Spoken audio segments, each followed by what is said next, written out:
할머니, 회장님이 조용히 불렀습니다. 그 인형 할머니 거예요? 인형? 내 거지, 내 거야. 내 인형! 할머니가 갑자기 소리를 질렀어요. 회장님은 손을 내저었습니다. 할머니 아니에요. 뺏으려는 게 아니에요. 하지만 할머니는 계속 흥분했죠. 엄마! 엄마! 그때 젊은 여성이 재빨리 다가왔습니다. 그녀는 할머니의 어깨를 감싸고 말했어요. 할머니, 괜찮아요, 괜찮아요. 어? 엄마, 내 인형 훔치려고 해. 대체 지금 무슨 일이 벌어지고 있는 걸까요? 76년 전 동생에게 만들어줬던 인형을 국밥집에서 우연히 본 회장님의 믿지 못할 이야기가 지금 펼쳐집니다. 그럼 사연 시작하겠습니다.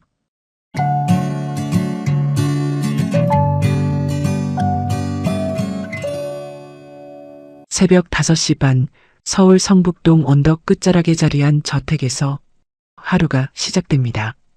담장 너머로 고즈넉한 정원이 펼쳐지고 이른 아침 햇살이 회색 기와 지붕을 조심스럽게 어루만지고 있었죠. 넓은 대청마루와 정갈한 한옥 구조를 간직한 이 집은 한때 어느 정치인의 별장이었다고 합니다. 그러나 지금은 한 사람만이 이 넓은 공간을 지키고 있었습니다. 한태주 회장은 84세 나이에도 여전히 현역이었습니다. 대한민국 굴지의 건설 그룹 총수로서 수십 년간 이 나라의 경제를 일으켜 세운 인물이었죠. 그의 이름 석자만 들어도 사람들은 고개를 끄덕였습니다. 성공한 사람, 부를 일군 사람, 그러나 평생 혼자 살아온 사람. 저택 안식당에는 흰 식탁보가 깔린 긴 테이블이 놓여 있었습니다.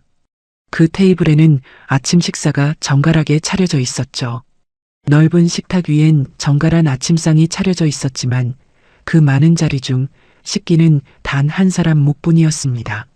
한 회장은 테이블 끝자리에 앉아 조용히 숟가락을 들었습니다. 그의 손은 80을 넘긴 나이치곤 떨림이 없었죠. 수십 년간 현장을 누비고 도면을 검토하고 계약서에 서명하던 손이었습니다. 그러나 아침 식사를 하는 그의 뒷모습은 어딘가 쓸쓸해 보였습니다. 아무도 잘 주무셨어요? 라고 묻지 않는 아침이었으니까요. 아무도 어제 피곤하셨죠? 라고 물어주지 않는 저녁이었으니까요. 식사를 마친 한 회장은 서재로 향했습니다. 그의 하루 일정은 언제나 빈틈없이 짜여 있었죠. 오전 7시에는 비서 박상무와 일정을 확인하고 8시에는 본사 임원진과 화상회의를 진행합니다. 그리고 오늘은 지방 대형 건설 현장을 방문하는 날이었습니다. 회장님, 차 준비됐습니다. 박상무가 조심스럽게 문을 두드렸습니다. 60대 초반의 그는 한태주 곁을 거의 30년 가까이 지켜온 사람이었습니다. 말수는 적지만 눈빛만으로도 회장의 뜻을 읽어낼 줄 아는 사람이었죠. 한 회장은 고개를 끄덕이며 자리에서 일어났습니다. 그의 걸음걸이는 여전히 단단했습니다. 오전 10시 한태주 일행은 충청남도 어느 도시 외곽의 대형 건설 현장에 도착했습니다. 사방으로 크레인이 솟아있고 철근과 콘크리트 더미가 쌓인 광활한 부지였죠. 공사 관계자들이 일제히 고개를 숙였습니다. 회장님, 이쪽으로 오시죠. 멀리서 보셔도 충분합니다. 현장 소장이 안전모를 건네며 말했습니다. 하지만 한 회장은 그 말을 듣지 않았습니다. 그는 안전모를 쓰고 직접 현장 안쪽으로 걸어 들어갔죠. 박상무와 수행원들이 황급히 뒤를 따랐습니다. 설계 변경 건은 어떻게 됐습니까? 한 회장의 목소리는 낮았지만 분명했습니다. 현장 책임자가 얼굴이 굳더니 서류를 펼쳤습니다. 그게 말씀드렸다시피 집안 문제가 예상보다 심각해서요. 공법을 바꾸지 않으면 안전에 문제가 생길 수 있습니다. 그럼 공사비는 얼마나 더 늘어나는 겁니까? 대략 30억 정도로 추산됩니다. 한 회장은 잠시 침묵했습니다. 그의 눈빛이 현장 곳곳을 훑었죠. 그리고는 짧게 말했습니다. 안전이 먼저요. 공사비 문제는 걱정하지 말고 제대로 하시오. 현장 책임자가 안도의 한숨을 내쉬었습니다. 한 회장은 더 이상 말을 잇지 않고 천천히 현장을 둘러보기 시작했습니다. 흙먼지가 날리는 공사판이었지만 그는 개의치 않았죠. 84의 나이에도 그는 여전히 현장을 직접 확인하는 사람이었습니다. 1시간쯤 지났을까요? 한 회장은 현장 한쪽 그늘에 마련된 간이 휴게소에 앉아 잠시 숨을 고르고 있었습니다. 박상무가 생수를 건넸죠. 회장님, 괜찮으십니까? 괜찮아. 한 회장이 물을 한 모금 마시려던 순간이었습니다. 박상무가 조용히 그의 귀에 대고 말했습니다. 저기 공사 울타리 밖에 아까부터 어떤 남자가 계속 회장님 쪽을 보고 있습니다. 한 회장은 시선을 천천히 돌렸습니다. 울타리 너머 길가에 한 남자가 서 있었죠. 40대 중반쯤 되어 보이는 남자였습니다. 낡은 점퍼 차림에 손에는 아무것도 들지 않았습니다. 공사 관계자처럼 보이지도 않았고 그렇다고 주민처럼 보이지도 않았죠. 남자는 한 회장과 눈이 마주치자 잠깐 망설이더니 시선을 피했습니다. 그리고는 천천히 뒤돌아 걸어가기 시작했습니다. 한 회장은 그 뒷모습을 잠시 지켜봤습니다. 저 사람 확인해 봤습니까? 지금 보안팀에 연락했습니다. 잠시 후 보안팀으로부터 연락이 왔습니다. 그러나 그때는 이미 남자가 현장을 벗어난 뒤였습니다. 차량 번호도 확인되지 않았고 CCTV에도 제대로 잡히지 않았다고 했죠. 그냥 둬. 한 회장이 짧게 말했습니다. 건설 현장에 구경꾼 하나 없겠어. 그러나 박상무의 표정은 여전히 편치 않았습니다. 그는 한 회장을 30년 넘게 지켜본 사람이었습니다. 그래서 알았죠. 저 남자의 눈빛이 단순한 구경꾼의 눈빛이 아니었다는 것을. 오후 4시 현장 시찰이 모두 끝났습니다. 한태주 일행은 서울로 돌아가기 위해 차에 올랐습니다. 검은색 대형 세단이었죠. 수행기사가 운전석에 앉고 한 회장은 뒷좌석에 자리를 잡았습니다. 박상무는 조수석에 앉아 태블릿으로 귀가 일정을 확인하고 있었습니다. 차가 출발했습니다. 해는 이미 서쪽으로 기울기 시작했고 하늘은 점점 붉은 빛을 띄어가고 있었습니다. 한 회장은 창밖을 내다보며 조용히 눈을 감았습니다. 긴 하루였습니다. 84의 몸으로 현장을 돌아다니는 것은 여전히 버거운 일이었죠. 그러나 그는 멈출 수 없었습니다. 멈추는 순간 떠오르는 것들이 있었으니까요. 평생 채우지 못한 빈자리들이 있었으니까요. 차는 국도로 접어들었습니다. 고속도로를 타는 것보다 시간은 조금 더 걸리지만 이 시간대엔 오히려 빠를 거라고 수행기사가 말했죠. 한 회장은 고개를 끄덕였습니다. 그는 늘 그랬듯 기사의 판단을 믿었습니다. 저녁 6시가 조금 넘었을까요? 어둠이 빠르게 내려앉고 있었습니다. 가로등이 듬성듬성 서 있는 한적한 길이었죠. 차량 통행도 뜸했습니다. 한 회장은 여전히 눈을 감은 채 고개를 뒤로 기댄 채였습니다. 그때였습니다. 멀리서 차 한 대가 빠르게 다가오고 있었습니다. 수행기사가 그 차를 확인하더니 미간을 찌푸렸습니다. 저 차 왜 저러지? 박상무도 고개를 돌렸습니다. 반대편 차선에서 달려오는 차량 한 대가 이상하게 흔들리고 있었습니다. 차선을 제대로 지키지 못하고 있었죠. 한 회장이 눈을 떴습니다. 그리고 창밖을 봤습니다. 그 순간 상황이 급변했습니다. 반대편 차선의 차량이 갑자기 중앙선을 넘어왔습니다. 헤드라이트 불빛이 한 회장의 차량을 향해 빠르게 다가왔죠. 수행기사가 급하게 핸들을 꺾었습니다. 회장님, 박상무가 소리쳤습니다. 하지만 이미 늦었습니다. 엄청난 굉음과 함께 두 차량이 정면으로 충돌했습니다. 유리가 산산조각 나며 사방으로 튀었고 차체가 비틀리는 소리가 귓전을 울렸죠. 에어백이 터졌습니다. 한 회장의 머리가 뒤로 젖혀졌다가 앞으로 튕겨나왔습니다. 세상이 멈춘 것 같았습니다. 잠시 후 한 회장은 천천히 눈을 떴습니다. 귀에서 윙윙거리는 소리가 났고 코끝에서는 쇳내와 타는 냄새가 났죠. 앞좌석에서 박상무가 신음하는 소리가 들렸습니다. 수행기사는 고개를 떨군 채 움직이지 않았습니다. 박상무. 한 회장이 간신히 목소리를 냈습니다. 박상무가 천천히 고개를 돌렸습니다. 이마에서 피가 흘러내리고 있었죠. 회장님, 괜찮으십니까? 문이 안 열려. 한 회장은 차 문을 밀어봤습니다. 하지만 문은 꿈쩍도 하지 않았습니다. 충돌로 차체가 완전히 찌그러져 있었던 거죠. 그는 반대편 문도 시도해봤지만 마찬가지였습니다. 차 안에 갇힌 겁니다. 그때 어디선가 연기가 피어오르기 시작했습니다. 엔진 쪽에서 나는 연기였습니다. 한 회장은 손으로 문을 두드렸지만 힘이 제대로 들어가지 않았습니다. 84의 몸은 이런 상황에서 무기력했습니다. 뒤에서 오던 차량의 한 남자가 충돌음을 들었습니다. 그는 즉시 차를 갓길에 세우고 차에서 내렸습니다. 사고 현장을 향해 달려가기 시작했죠. 그 남자는 바로 오늘 오후 건설 현장 울타리 밖에서 한 회장을 바라보던 그 사람이었습니다. 남자는 현장에 도착했습니다. 2대의 차량이 뒤엉켜 있었고 한 대에서는 연기가 피어오르고 있었습니다. 역주행했던 차량 운전자는 이미 숨이 끊긴 상태였습니다.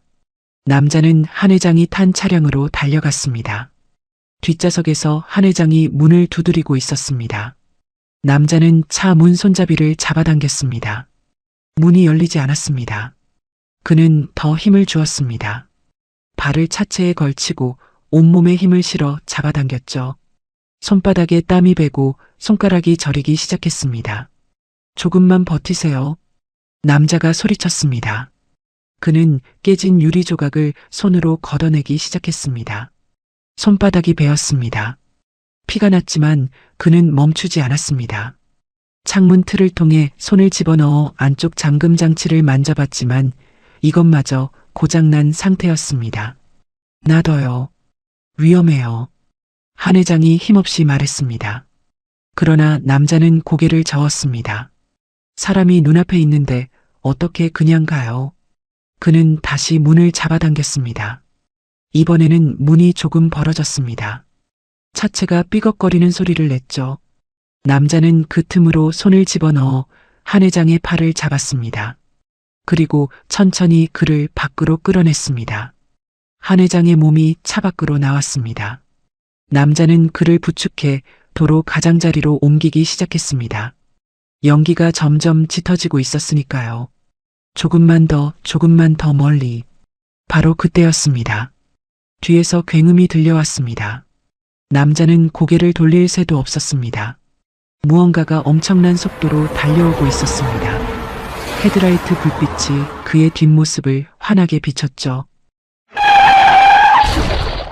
엄청난 충격이 남자의 몸을 덮쳤습니다.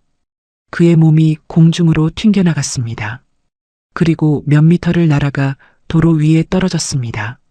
한 회장은 그 장면을 눈앞에서 봤습니다. 자신을 구해준 남자가 차에 치여 날아가는 모습을. 그는 비명을 지르려 했지만 목소리가 나오지 않았습니다. 차량은 급하게 멈춰섰습니다. 문이 열리고 한 남자가 비틀거리며 내렸어요. 젊은 남자였습니다. 그는 쓰러진 남성을 보고 몇 걸음 다가섰어요. 주변을 두리번거렸죠. 사고 현장을 확인하고 한태주를 보고 다시 쓰러져 있는 남성을 봤습니다. 만취 상태의 음주운전자였습니다. 이런. 남자가 중얼거렸습니다. 손이 떨리고 있었어요. 그는 다시 주변을 둘러봤습니다. 차가 오는지 확인했죠. 그리고 갑자기 돌아서 비틀거리며 차 문을 열고 올라탔습니다. 시동을 걸었죠. 차가 다시 출발했습니다. 그대로 어둠 속으로 달아났죠. 빨간 후미등만이 점점 작아지다가 사라졌습니다. 한 회장은 쓰러진 남자에게 기어갔습니다. 온몸에 힘이 없었지만 그는 멈추지 않았습니다. 무릎으로 땅을 짚으며 조금씩 다가갔죠. 여보세요. 정신 차려요. 남자는 눈을 뜬 채로 하늘을 바라보고 있었습니다. 입가에서 피가 흘러나오고 있었습니다. 한 회장이 그의 손을 잡으려 했습니다. 하지만 손이 떨려서 제대로 잡히지 않았습니다. 남자의 입술이 움직이며 무슨 말을 하려는 것 같았지만 소리는 나오지 않았죠. 그의 눈빛만이 한 회장을 바라보고 있었습니다. 그리고 천천히, 아주 천천히 그 눈빛에서 빛이 사라져갔습니다. 안 돼. 안 돼요. 한 회장은 남자의 어깨를 흔들었습니다.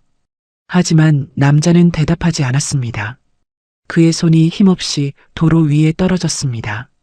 멀리서 사이렌 소리가 들려왔고 구급차와 경찰차가 빠르게 다가오고 있었습니다. 파란 불빛과 빨간 불빛이 어둠 속에서 번갈아 깜빡였죠.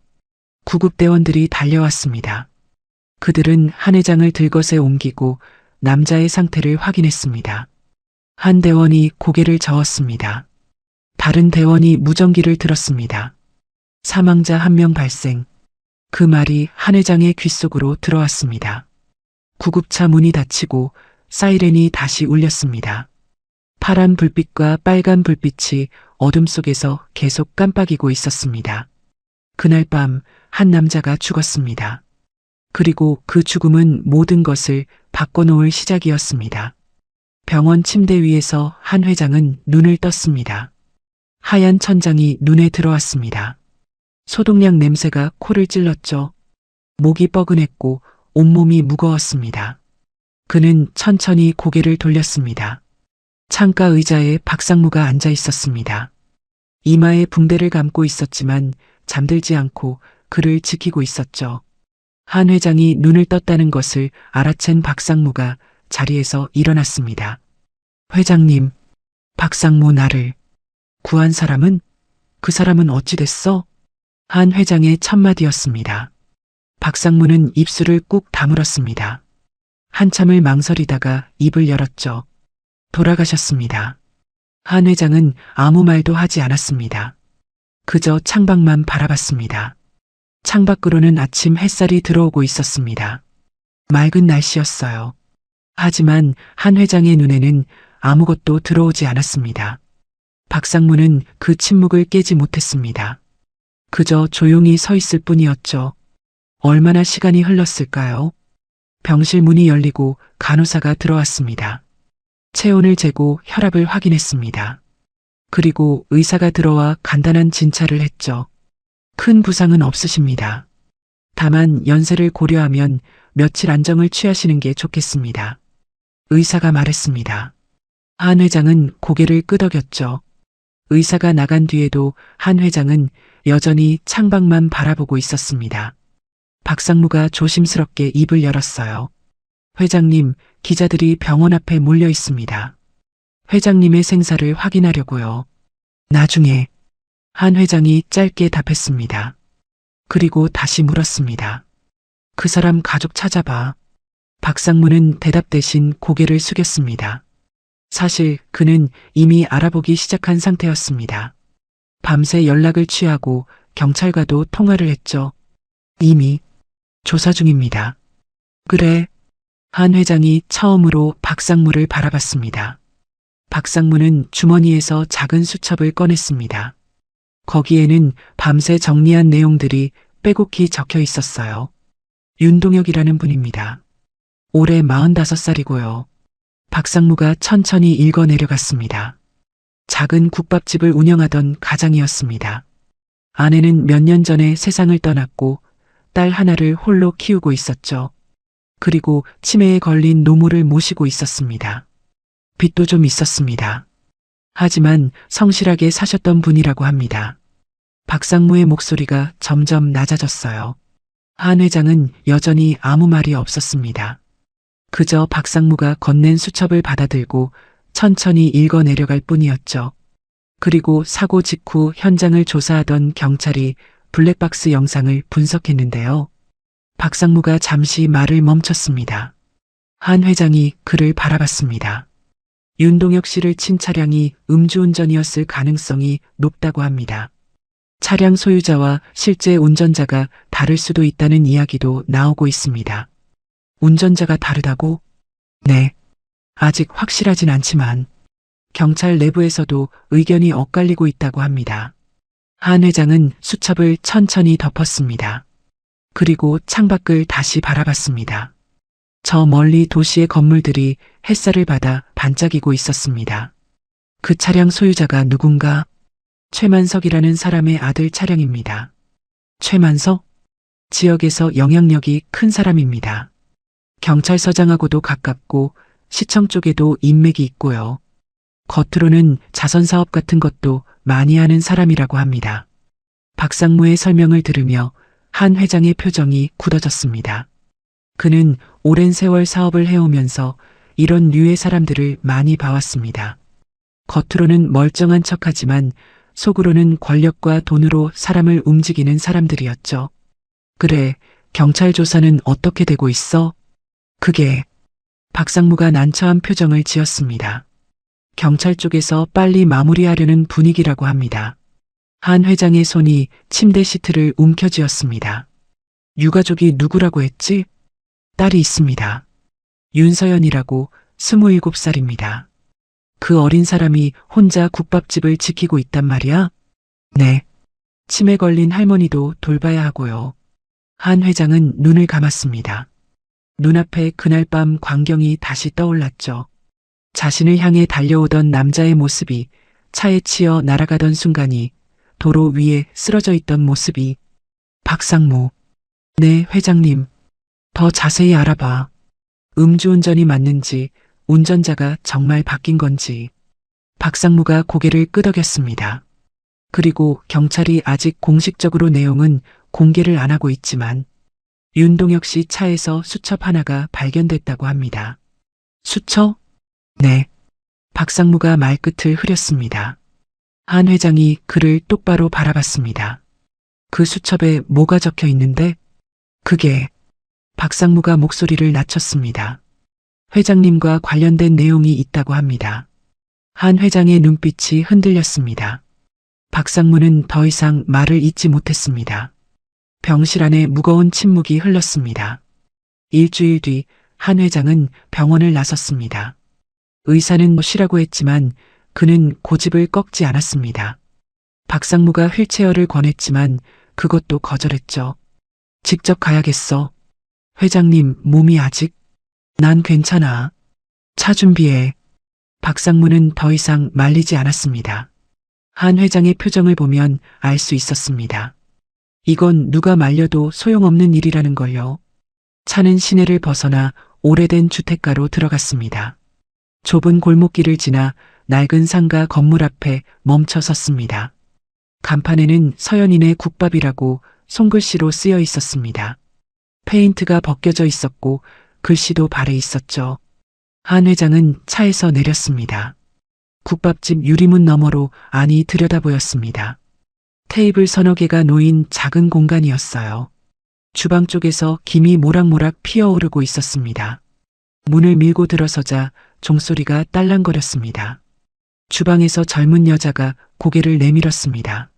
앞치마를 두른 모습이었죠. 윤서연이었습니다. 어서 오세요. 서연의 목소리는 차분했지만 얼굴엔 피곤함이 역력했습니다. 눈밑이 푸르스름했고 입술은 바싹 말라 있었어요. 그러나 그녀는 손님을 맞는 표정을 지었습니다. 한 회장이 안으로 들어서자 서연의 눈빛이 달라졌습니다. 그녀는 한 회장을 위아래로 훑어봤습니다. 고급스러운 코트에 정갈한 차림새. 이 동네에서 흔히 보는 손님이 아니었습니다. 앉으세요. 서연이 테이블 하나를 손으로 가리켰어요.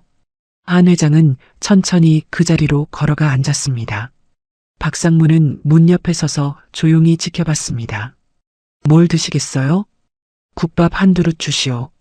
박상무 자네도 이리 와서 앉게. 아, 네 회장님. 서연은 고개를 끄덕이고 주방으로 들어갔습니다. 국을 푸는 소리가 들렸고 곧 김이 모락모락 나는 국밥이 상에 올려졌습니다. 김치와 깍두기도 함께 나왔죠. 한 회장은 숟가락을 들고 국물을 한 입 떠먹었습니다. 구수하고 뜨끈한 맛이 입안에 퍼졌습니다. 한 회장과 박상무는 천천히 밥을 먹기 시작했습니다. 서연은 카운터 뒤에서 그를 가만히 바라보고 있었습니다. 경계하는 눈빛이었습니다. 요 며칠 낯선 사람들이 몇 번 다녀갔습니다. 돈 봉투를 내밀던 사람도 있었고 조용히 합의하라고 말하던 사람도 있었죠. 한 회장이 국밥을 다 먹고 숟가락을 내려놓았습니다. 그리고 주변을 둘러봤습니다. 가게 구석자리에 한 노인이 앉아 있었습니다. 흰머리가 성성한 할머니였습니다. 창밖을 멍하니 바라보고 있었죠. 할머니의 손에 뭔가 쥐어져 있었습니다. 작은 인형이었습니다.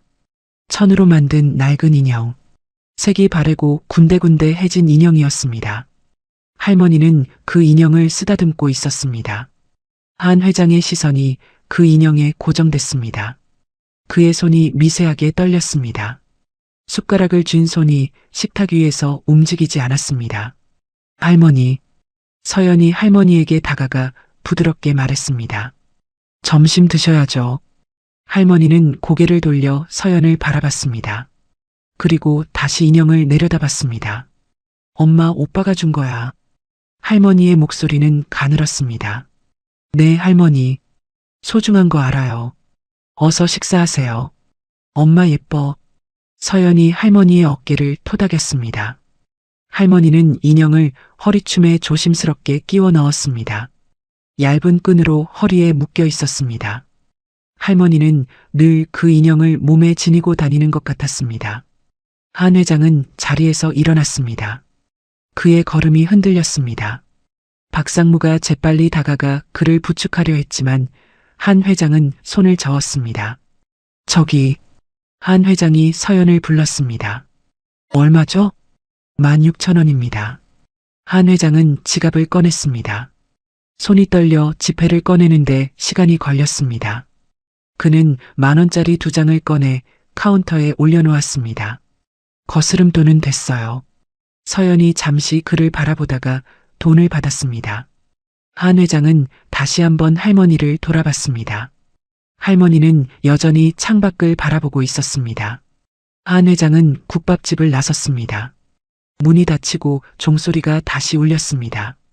그는 차에 오르지 않고 그 자리에 서 있었습니다. 회장님?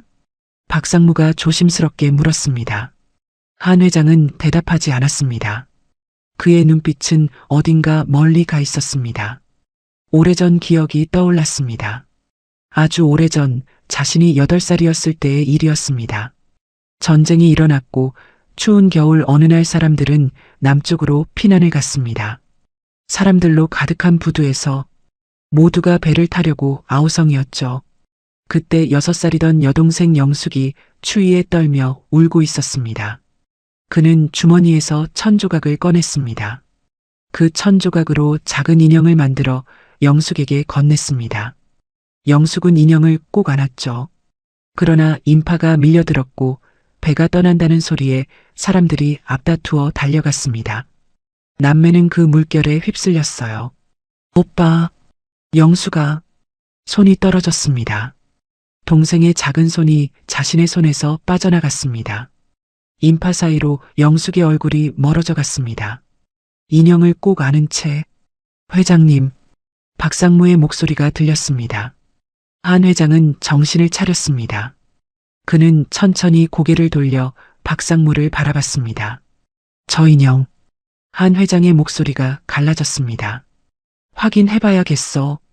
박상무의 눈이 커졌습니다. 회장님, 그게 무슨... 한 회장은 대답하지 않았습니다. 그는 다시 국밥집 문을 열고 안으로 들어갔습니다. 종소리가 다시 울렸습니다. 서연이 고개를 들었습니다. 방금 나간 손님이 다시 돌아온 겁니다. 그녀의 얼굴에 의아한 표정이 떠올랐습니다. 뭐, 빠뜨린 거라도 있으세요? 한 회장은 대답 대신 구석에 앉아있는 할머니를 향해 천천히 걸어갔습니다. 서연이 재빨리 그 앞을 막아섰습니다. 왜요? 우리 할머니한테 무슨 일 있으세요? 잠깐만 물어볼 게 있어서요. 한 회장의 목소리가 떨렸습니다. 서연은 여전히 경계하는 눈빛이었지만 한 발짝 비켜섰습니다. 한 회장은 할머니 앞에 조심스럽게 무릎을 굽혔습니다.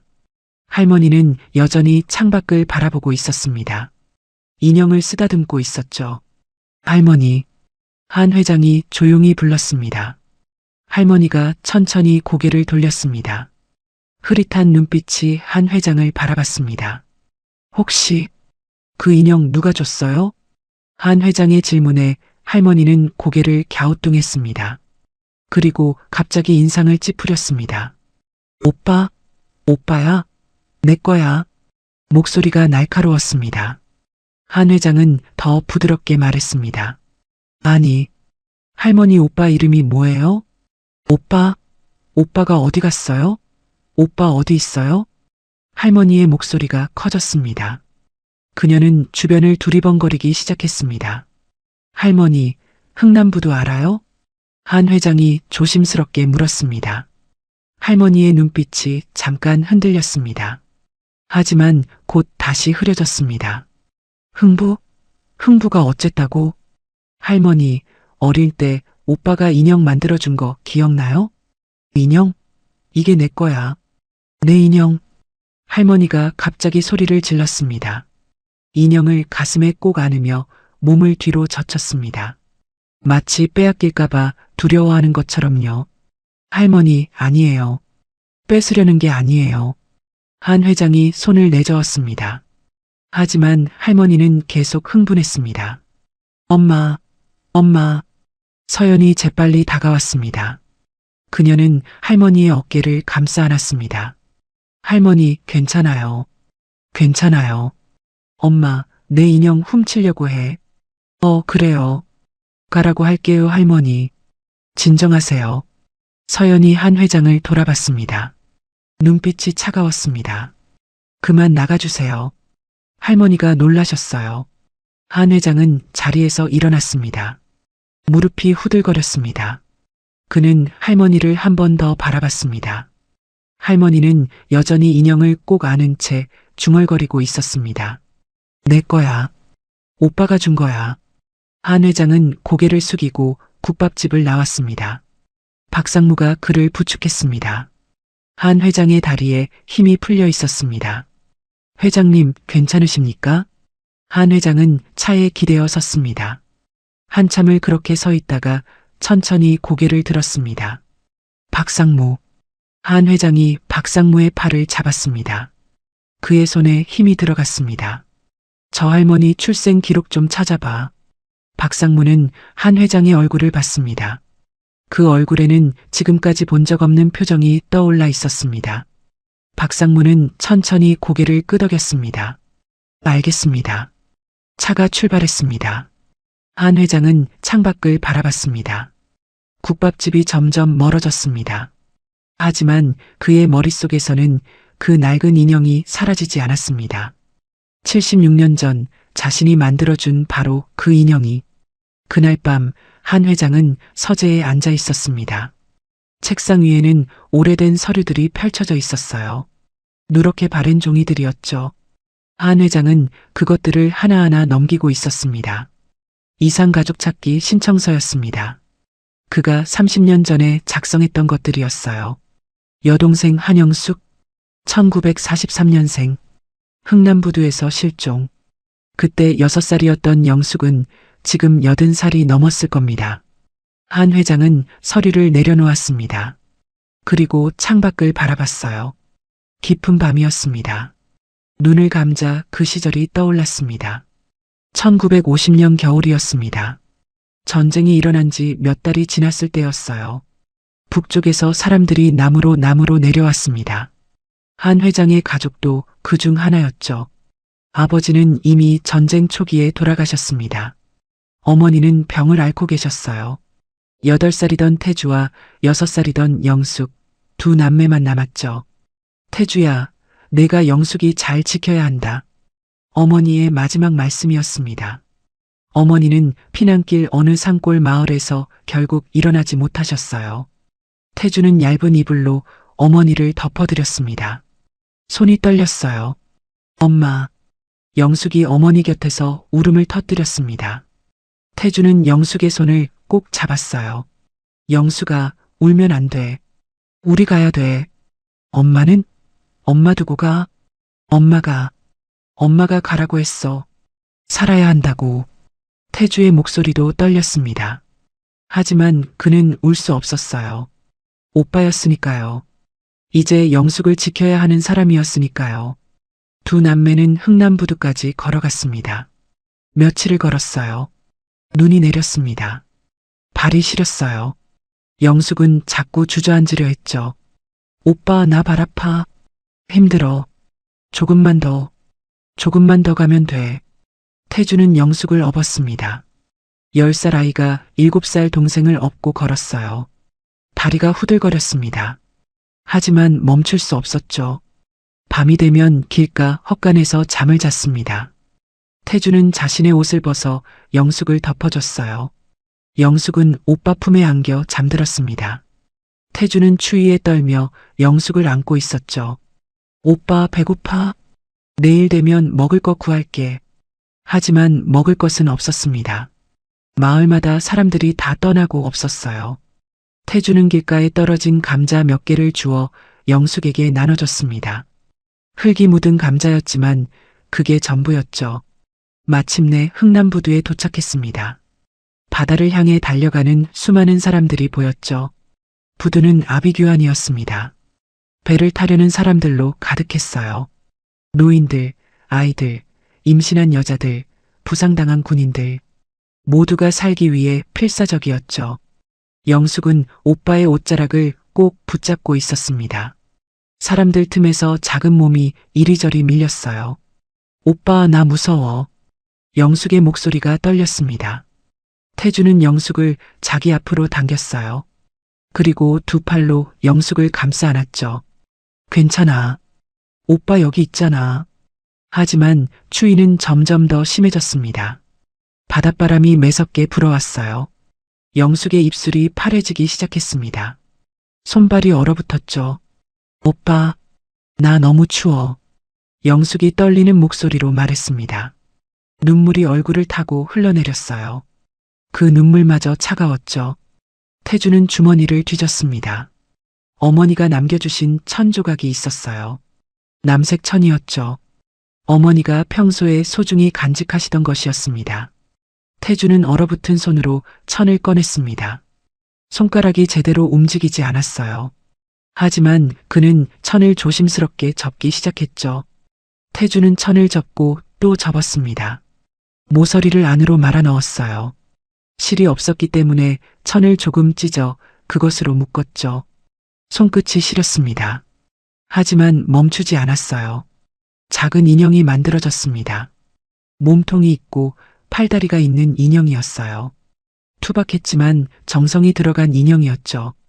영숙아, 이거 봐. 태주가 인형을 영숙에게 건넸습니다. 영숙의 눈이 조금 커졌어요. 이게 뭐야? 인형이야. 영숙은 떨리는 손으로 인형을 받아들었습니다. 그리고 가슴에 꼭 안았어요. 이거 보고 있으면 오빠가 옆에 있는 거야. 안 무섭고 안 추운 거야. 알았지?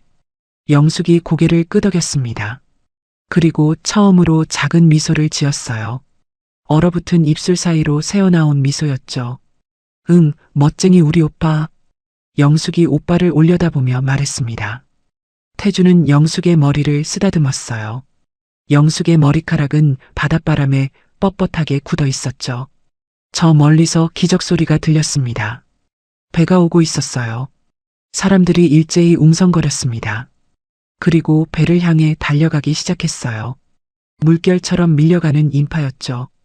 영숙아, 지금부터 정신 바짝 차리고 오빠 손 꼭 잡아야 돼. 놓치면 안 돼. 알았지? 태주가 영숙의 손을 꽉 움켜쥐었습니다. 영숙도 오빠 손을 꼭 잡았어요.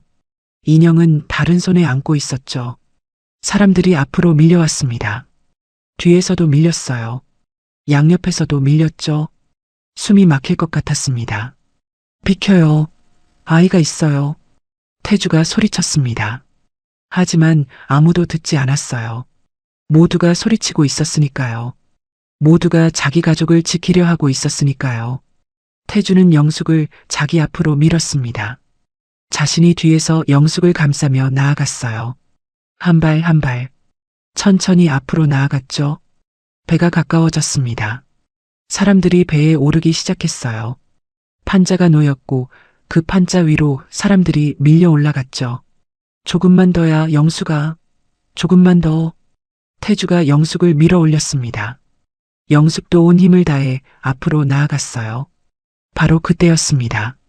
옆에서 큰 남자가 거칠게 밀고 들어왔습니다. 큰 보따리를 등에 진 남자였어요. 그 남자가 사람들을 해치며 앞으로 나아가려 했죠. 비켜, 비키라고. 남자의 팔꿈치가 태주의 가슴을 쳤습니다. 태주가 뒤로 밀렸어요. 그 순간 영숙의 손이 자기 손에서 미끄러졌죠. 영숙아. 태주가 다시 손을 뻗었습니다. 손가락 끝이 영숙의 손에 닿았어요. 하지만 잡을 수 없었죠. 오빠. 영숙의 외침이 들렸습니다. 영숙의 얼굴이 보였어요. 겁에 질린 얼굴이었습니다. 인형을 꼭 안은 채 손을 뻗고 있는 작은 손이 보였죠. 사람들이 둘 사이를 가로막았습니다. 한 사람, 두 사람, 세 사람. 점점 더 많은 사람들이 둘 사이를 메웠어요. 영숙아, 거기 있어. 오빠가 갈게. 태주가 목이 터져라 소리쳤습니다.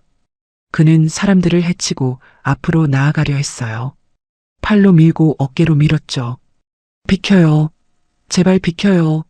내 동생이 저기 있어요. 하지만 인파는 그를 반대 방향으로 밀어냈습니다.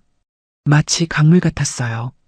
거대한 강물이 그를 휩쓸고 있었죠. 오빠, 오빠. 영숙의 목소리가 점점 멀어졌습니다. 태주는 발버둥 쳤어요. 울부짖었습니다. 하지만 소용없었죠. 영숙의 얼굴이 보였습니다. 울고 있는 얼굴이, 손을 뻗고 있는 모습이, 남색 인형을 꼭 안고 있는 작은 몸이, 그리고 그 모습이 점점 작아졌습니다. 사람들 머리 사이로 가물가물 보이다가 결국 보이지 않게 되었어요. 영숙아. 태주가 소리쳤습니다. 바닷바람이 그 비명을 실어 날랐어요.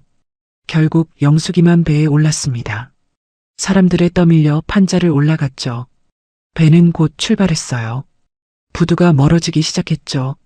배 위에서 영숙은 난간에 매달려 부두를 바라봤습니다. 태주가 어디 있는지 찾으려 했어요. 하지만 너무 멀었습니다. 오빠, 오빠. 영숙의 외침이 바다 위로 흩어졌습니다. 인형을 꼭 안은 채 울부짖었어요. 부두에 남겨진 태주는 멀어지는 배를 바라봤습니다. 목이 터져라 소리쳤죠. 영숙아, 영숙아. 하지만 그 소리는 닿지 않았습니다. 배는 점점 작아졌어요. 영숙의 작은 모습이 보이지 않게 될 때까지 태주는 그 자리에 서서 배를 바라봤습니다. 8살 아이의 울음이 부두 위로 흩어졌어요. 하지만 그 울음을 들어줄 사람은 아무도 없었죠. 한 회장은 눈을 떴습니다. 눈가가 뜨겁게 달아올라 있었어요. 참았던 눈물이 볼을 타고 주르륵 흘러내렸습니다. 그는 손으로 얼굴을 감쌌어요. 어깨가 떨렸죠. 76년이 지났습니다. 하지만 그날의 기억은 한치도 흐려지지 않았어요. 영숙의 얼굴이, 영숙의 작은 손이 여전히 눈앞에 선명했죠. 책상이 전화기가 울렸습니다. 한 회장은 눈물을 닦고 수화기를 들었어요. 박상무였죠. 회장님, 조사 결과가 나왔습니다. 내일 오전에 찾아뵙겠습니다. 그래. 그는 천천히 자리에서 일어났어요. 그리고 서재 한쪽 서랍을 열었죠. 거기에는 오래된 사진 한 장이 있었습니다. 흑백 사진이었습니다. 어린 남자아이 둘이 찍힌 사진이었어요. 아니, 자세히 보면 남자아이 하나와 여자아이 하나였죠. 여자아이는 짧은 머리에 남자아이 옷을 입고 있었습니다. 전쟁 전에 찍은 사진이었습니다. 태주와 영숙이었어요. 둘이 나란히 서서 카메라를 보고 있었죠. 영숙은 오빠 손을 꼭 잡고 있었습니다. 한 회장은 그 사진을 가슴에 꼭 안았습니다. 다음 날 아침 박상무는 한 회장의 서재로 들어왔습니다. 손에 두꺼운 서류 봉투를 들고 있었어요. 한 회장은 창가에 서서 밖을 바라보고 있었죠. 회장님, 박상무가 조심스럽게 불렀습니다. 한 회장이 천천히 고개를 돌렸어요.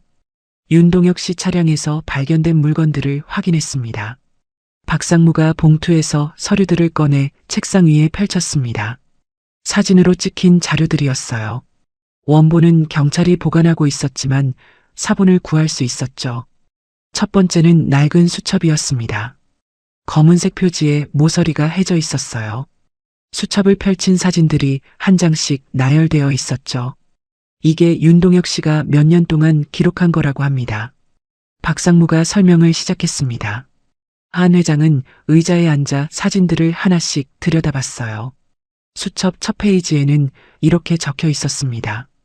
외삼촌을 찾기 위한 기록. 2021년 3월 시작. 한 회장의 손이 그 사진 위에서 멈췄습니다. 계속해봐. 박상무가 다음 페이지 사진을 넘겼습니다. 거기에는 단서들이 빼곡히 적혀 있었어요. 어머니가 기억하시는 것들, 오빠 이름 태주, 흥남부두에서 헤어짐, 1950년 겨울, 오빠 나이 당시 8살, 남색 천으로 만든 인형, 오빠가 직접 만들어줬음. 한 회장의 숨이 거칠어졌습니다. 박상무가 물 한 잔을 따라 건넸어요.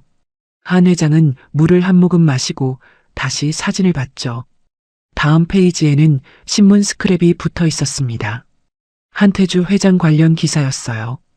윤동혁 씨가 언제부터인가 회장님을 주목하기 시작한 것 같습니다.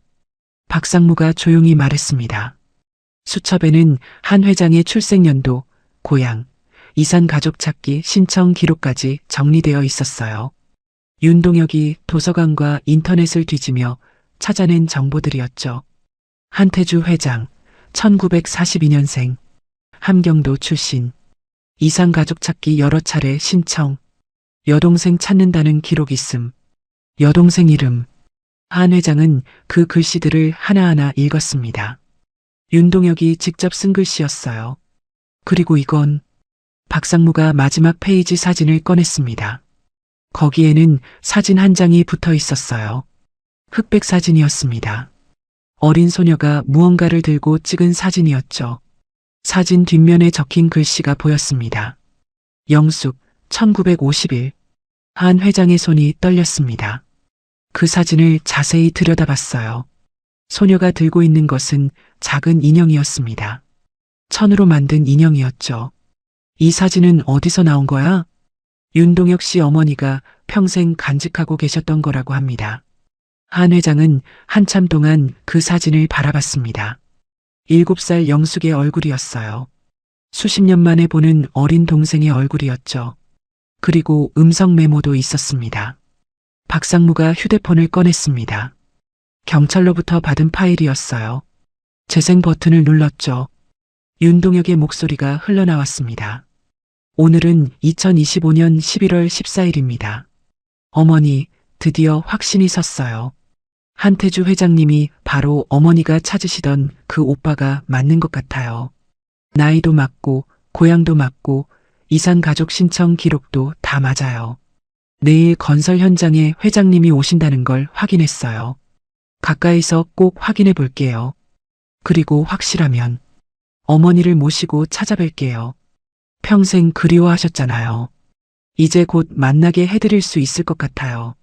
목소리가 끊겼습니다. 서재에 침묵이 흘렀어요. 한 회장은 눈을 감았습니다. 가슴이 내려앉는 것 같았죠. 윤동혁은 우연히 그 자리에 있었던 게 아니었습니다. 외삼촌을 찾기 위해 몇 년을 추적해왔던 거예요. 그리고 사고 당일 마침내 확인하려던 바로 그날이었죠. 회장님을 따라간 건 박상무의 목소리가 낮아졌습니다. 확인하려고 따라간 거였습니다. 그리고 그날 건설 시찰 중에 누군가 회장님 주위를 맴돌던 사람이 있었죠. 그분이 윤동혁 씨였고요. 그러다 사고를 목격하신 거예요. 한 회장은 천천히 자리에서 일어났습니다. 창가로 걸어갔어요. 밖에는 햇살이 내리쬐고 있었습니다. 평화로운 아침이었죠. 그 사람이 우연히 나를 구한 게 아니라 한 회장의 목소리가 갈라졌습니다. 나를 찾다가 나를 구한 거였어. 박상무는 아무 말도 하지 못했습니다. 한 회장의 어깨가 떨리고 있었어요. 그리고 그렇게 죽은 거야. 한 회장이 창틀을 꽉 잡았습니다. 손등에 핏줄이 붉어졌어요. 한참을 그렇게 서 있던 한 회장이 천천히 돌아섰습니다. 눈가가 붉어져 있었어요. 박상무. 네, 회장님. 그날 사고 내고 도주한 차 말이야. 누군지 밝혀낼 수 있겠나? 박상무가 고개를 끄덕였습니다. 이미 조사하고 있습니다. 블랙박스 원본을 구하려고 하고 있어요. 그리고 박상무가 잠시 말을 멈췄습니다. 현장 목격자 중 한 명이 제게 연락을 해왔습니다. 사고 직후 차에서 내린 사람을 봤다고요. 어떤 사람이던가 젊은 남자였대요. 술 냄새가 심하게 났다고 합니다. 그런데 그 사람이 쓰러진 윤동혁 씨를 보고도 그냥 차를 몰고 달아났다고요. 한 회장의 눈빛이 차갑게 식었습니다. 최만석 아들 최준석이지? 아직 확정은 아닙니다. 하지만 정황상 계속 끝까지 파봐. 박상무가 고개를 숙였습니다. 그리고 또 하나 있습니다. 경찰 내부에서 이 사건을 묵히려는 움직임이 있었다고 합니다. 최만석 쪽에서 압력을 넣은 것 같아요. 아무래도 최만석의 아들이 실제 운전자였고 그가 음주에 뺑소니까지 저지른 것이라면 단순 교통사고가 아니라 더 복잡해질 수 있다고 판단한 것 같습니다. 한 회장은 책상을 손으로 짚었습니다. 온몸에 힘이 빠지는 것 같았어요. 그 사람들이 진실마저 덮으려 했단 말이야? 박상무는 대답하지 않았습니다. 그 침묵이 대답이었죠. 한 회장은 다시 수첩 사진들을 봤습니다. 윤동혁이 몇 년 동안 정성스럽게 기록한 글씨들이 눈에 들어왔어요. 어머니를 위해, 어머니가 평생 그리워한 오빠를 찾아드리기 위해 쓴 글씨들이었죠. 박상무. 네, 회장님. 국밥집에 다시 가야겠네. 오늘 당장. 박상무가 고개를 들었습니다. 서연 양한테 이 얘기를 해줘야겠어. 아버지가 왜 그날 그 자리에 계셨는지, 무엇을 하려 하셨는지. 한 회장의 목소리에 힘이 실렸습니다. 그리고 이번에는 제대로 물어봐야겠어. 박상무가 조용히 대답했습니다. 차 준비하겠습니다. 한 회장은 마지막으로 그 흑백 사진을 한 번 더 봤습니다. 인형을 안고 있는 영숙의 얼굴을. 그리고 그 사진을 조심스럽게 가슴 주머니에 넣었어요. 창밖으로 구름이 천천히 흘러가고 있었습니다. 한편 사고 당일 밤 최만석의 저택은 긴장감으로 가득했습니다. 거실 불빛이 환하게 켜져 있었어요. 최만석은 소파에 앉아 전화기를 내려다보고 있었죠. 현관문이 열렸습니다. 김 실장이 급하게 들어왔어요. 얼굴에 땀이 배어 있었습니다. 회장님, 어떻게 됐어? 최만석이 고개를 들었습니다. 김 실장은 잠시 숨을 고르고 대답했어요. 사망자가 한 명 나왔습니다. 최만석의 얼굴이 굳었습니다. 그는 천천히 자리에서 일어났어요. 준석이는? 모셔왔습니다. 다친 데는? 없습니다. 다만 김 실장이 말을 멈췄습니다. 최만석이 눈을 가늘게 떴어요. 다만 술을 많이 드셨습니다. 아직도 취해 계십니다. 최만석은 입술을 깨물었습니다. 주먹을 불끈 쥐었다가 펴는 것을 반복했어요. 이거 어떻게 할 거야? 목소리가 낮았습니다. 하지만 그 무게가 달랐어요. 김 실장은 고개를 숙였죠. 방법을 찾겠습니다. 방법? 지금 사람이 죽었어. 최만석이 목소리를 높였습니다. 하지만 곧 진정했어요. 그는 창가로 걸어가 밖을 내다봤죠. 준석이 불러. 네, 회장님. 잠시 뒤 최준석이 거실로 들어왔습니다. 비틀거리는 걸음이었어요. 얼굴이 붉었고 눈이 풀려 있었죠. 소파에 털썩 주저앉았습니다. 아버지, 입 닥쳐. 최만석이 차갑게 말했습니다. 최준석은 고개를 떨군 채 아무 말도 하지 못했어요. 술 마시고 운전하지 말라고 내가 몇 번을 말했어. 아씨, 잘 가고 있었는데. 근데 그 사람이 갑자기 나타나서. 이 자식이. 최만석의 목소리가 거실에 울렸습니다. 최준석은 몸을 움츠렸어요. 최만석은 한참을 아들을 내려다보고 있었습니다. 그리고 천천히 소파에 앉았어요. 아빠, 나 어떡해요? 최준석의 목소리가 떨렸습니다. 최만석은 대답하지 않았어요. 그저 손가락으로 팔걸이를 두드릴 뿐이었죠. 닥치고 시키는 대로만 해. 네, 내가 운전한 게 아니야. 알겠어? 최준석의 눈이 커졌습니다. 최만석을 쳐다봤어요. 무슨, 운전은 다른 사람이 했고, 넌 그냥 뒷좌석에 타고 있었고, 그렇게 기억하는 거야. 최준석은 아무 말도 하지 못했습니다. 김 실장을 돌아봤어요. 김 실장은 표정 하나 변하지 않고 서 있었죠. 아버지, 그게 무슨 뭔 소리예요? 시키는 대로 해. 경찰한테 조사받으면 그렇게 말하는 거야. 알겠어? 하지만, 너 교도소 가고 싶어? 최만석의 목소리가 낮아졌습니다. 최준석은 고개를 저었어요. 그럼 시키는 대로 해. 이런 일 하나로 무너질 순 없어. 최준석은 두 손으로 얼굴을 감쌌습니다. 어깨가 떨렸어요. 다음 날 아침 김 실장은 어느 작은 아파트를 찾아갔습니다. 초인종을 눌렀어요. 문이 열리고 중년 남자가 나왔죠. 가끔 최 회장의 일을 뒤에서 돕던 인물, 바로 이춘식이었습니다. 김 실장님? 잘 지냈소? 잠깐 얘기 좀 합시다. 두 사람은 거실에 마주 앉았습니다. 김 실장이 서류 가방을 열었어요. 안에서 봉투 하나를 꺼냈죠. 이게 뭡니까? 2천만 원 들어 있습니다. 이춘식의 눈이 커졌습니다. 김 실장은 봉투를 테이블 위에 올려놓았어요. 한 번만 도와주십시오. 무슨 도움 말입니까? 어제 사고건입니다. 이춘식 씨가 운전했던 걸로 해주십시오. 이춘식이 벌떡 일어섰습니다. 그게 무슨 말입니까? 저는 운전 안 했습니다. 압니다. 하지만 조서에만 그렇게 써주시면 됩니다. 김 실장의 목소리가 차분했습니다. 이춘식은 고개를 저었어요. 안 됩니다. 사람이 죽었는데. 이춘식 씨 따님 올해 고3이죠? 이춘식의 얼굴이 굳었습니다. 김 실장이 계속 말했어요. 대학 등록금 걱정 안 하셔도 됩니다. 졸업할 때까지 회장님이 책임지실 겁니다. 저는 평생 책임집니다. 이춘식 씨 가족 말이에요. 김 실장이 다시 서류를 꺼냈습니다. 계약서였어요. 여기 서명만 하시면 됩니다. 대리운전 계약서입니다. 날짜는 사고 당일로 소급했습니다. 이춘식은 계약서를 내려다봤습니다. 손이 떨렸어요. 이춘식은 한참을 망설였습니다. 그리고 천천히 펜을 집어들었어요. 서명란에 이름을 적었죠. 김 실장은 만족스러운 표정으로 계약서를 챙겼습니다. 오후에 경찰서로 찾아가서 자수하는 걸로 합시다. 이춘식은 아무 말도 하지 않고 고개만 끄덕였습니다. 그날 오후 경찰서 조사실이었습니다.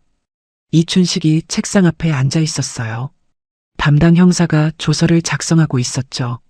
그럼 사고 당시 이춘식 씨가 운전하고 계셨다는 거죠? 네, 그렇습니다. 최준석 씨는요? 뒷좌석에 계셨습니다. 형사가 펜을 멈췄습니다. 이춘식을 쳐다봤어요. 확실합니까? 네. 형사는 조서를 다시 보았습니다. 뭔가 이상했어요. 하지만 더 묻지 않았죠. 조서를 마저 작성하고 이춘식에게 건넸습니다. 여기 서명하세요. 이춘식은 떨리는 손으로 서명했습니다. 조사가 끝나고 이춘식이 나갔습니다. 형사는 조서를 들고 상사방으로 갔어요. 문을 두드렸죠. 들어오게. 경감이 책상에 앉아 있었습니다. 형사가 조서를 내밀었어요. 사고건 조서 작성했습니다. 경감이 조서를 훑어봤습니다. 미간이 좁혀졌어요. 이거 뭔가 이상한데? 저도 그렇게 느꼈습니다. 진술이 너무 깔끔해요. 경감은 한참을 조서를 보고 있었습니다. 그리고 조서를 덮었어요. 그냥 넘겨. 네. 이 사건 건드리지 마. 그냥 정리해. 하지만 경감님, 내 말 못 들었어? 경감의 목소리가 차갑게 식었습니다. 형사는 입을 다물었어요. 위에서 조용히 처리하라고 했어. 알겠어? 형사는 고개를 끄덕이고 방을 나왔습니다. 복도를 걸으면서 주먹을 꽉 쥐었어요. 이틀 뒤 국밥집으로 김 실장이 찾아갔어요. 손에 흰 봉투를 들고 있었죠. 서연이 주방에서 나왔습니다. 김 실장을 보자 얼굴이 굳었어요. 누구세요? 최만석 회장 비서입니다. 김 실장이 명함을 꺼내 건넸습니다. 서연은 받지 않았어요. 왜 오셨어요? 저희 도련님께서 직접 운전을 하진 않았지만 사고가 난 것에 대한 예의로 인사드리러 왔습니다. 김 실장이 봉투를 카운터에 올려놓았습니다. 서연이 봉투를 집어들었어요. 그리고 김 실장에게 다시 밀었죠. 이게 뭐예요? 조의금입니다. 조의금이요? 필요 없어요. 가져가세요. 그리고 그 사람이 운전했던 거 다 알아요. 지금 누굴 속이려고 하는 거예요? 김 실장은 봉투를 받지 않았습니다. 그저 서연을 바라봤어요. 젊은 분이 현실적으로 생각하셔야죠. 이렇게 구질구질하게 사는 게 좋나요? 그냥 좋게 합의하시죠. 아버지는 사람 살리려고 거기 계셨다가 돌아가셨어요. 그런데 그걸 이렇게 덮으라고요? 서연의 목소리가 떨렸습니다. 김 실장은 표정 하나 변하지 않았어요.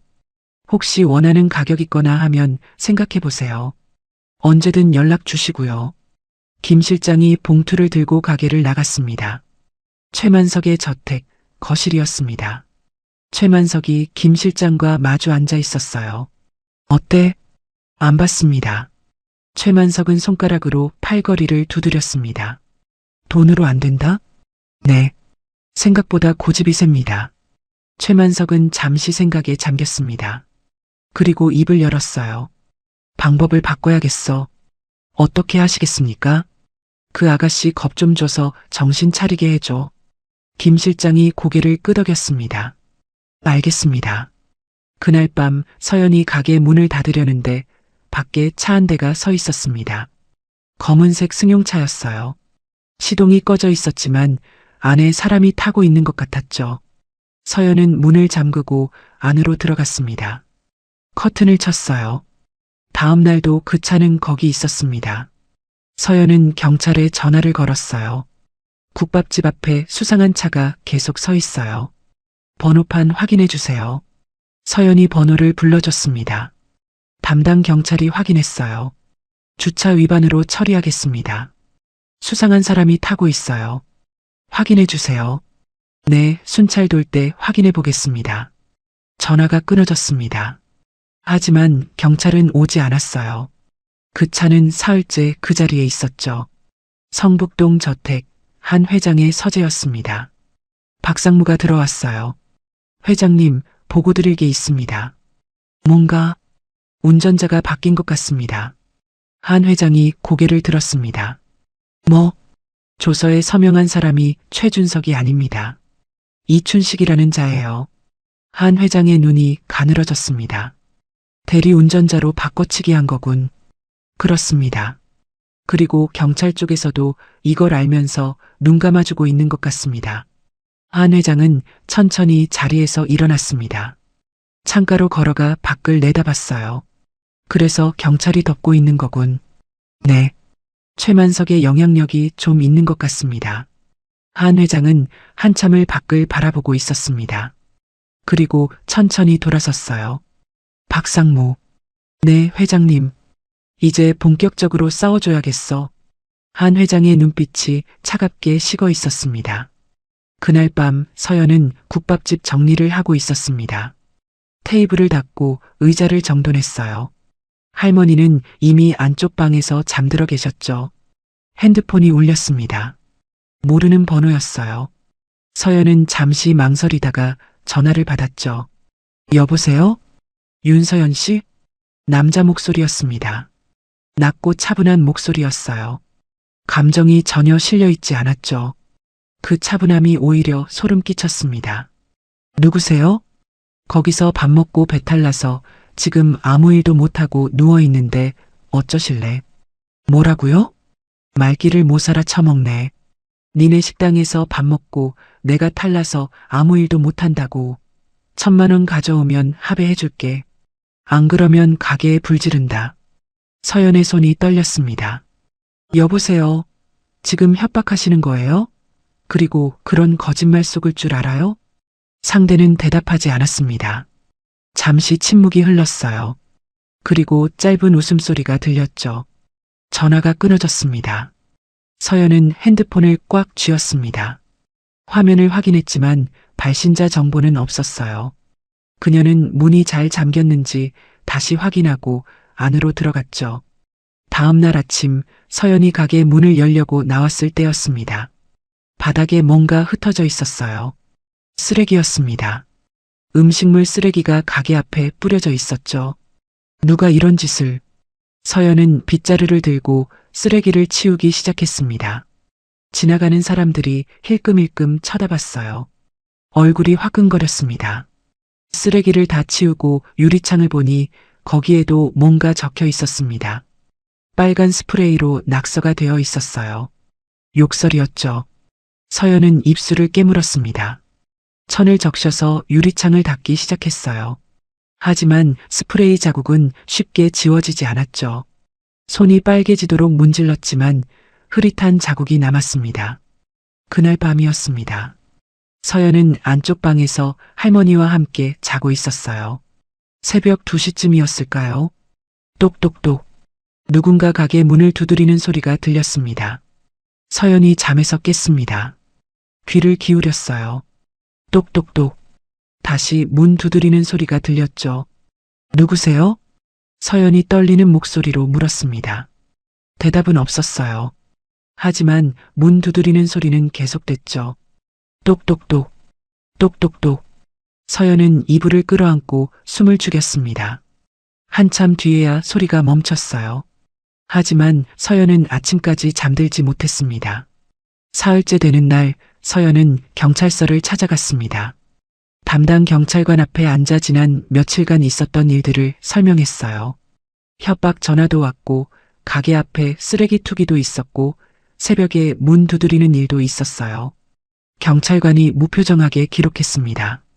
증거는 있습니까? 전화 기록 있어요. 그리고 유리창 낙서는 사진 찍어뒀고요. 전화번호는요? 표시 안 돼요. 발신자 제한이에요. 경찰관이 펜을 내려놓았습니다. 그럼 누가 했는지 특정할 수 없네요. 최만석이랑 관련 있는 거 아니에요? 제 아버지 사건 때문에. 경찰관의 얼굴이 미묘하게 굳었습니다. 그는 주변을 둘러보고 목소리를 낮췄어요. 아가씨, 현실적으로 생각하세요. 네. 그냥 합의하세요. 이기기 힘든 상대예요. 서연의 얼굴이 하얗게 질렸습니다. 지금 경찰관이 저한테 그런 말을 하는 거예요? 그냥 충고입니다. 아가씨 혼자서 버티기 힘들어요. 서연은 자리에서 벌떡 일어났습니다. 눈에 눈물이 고였어요.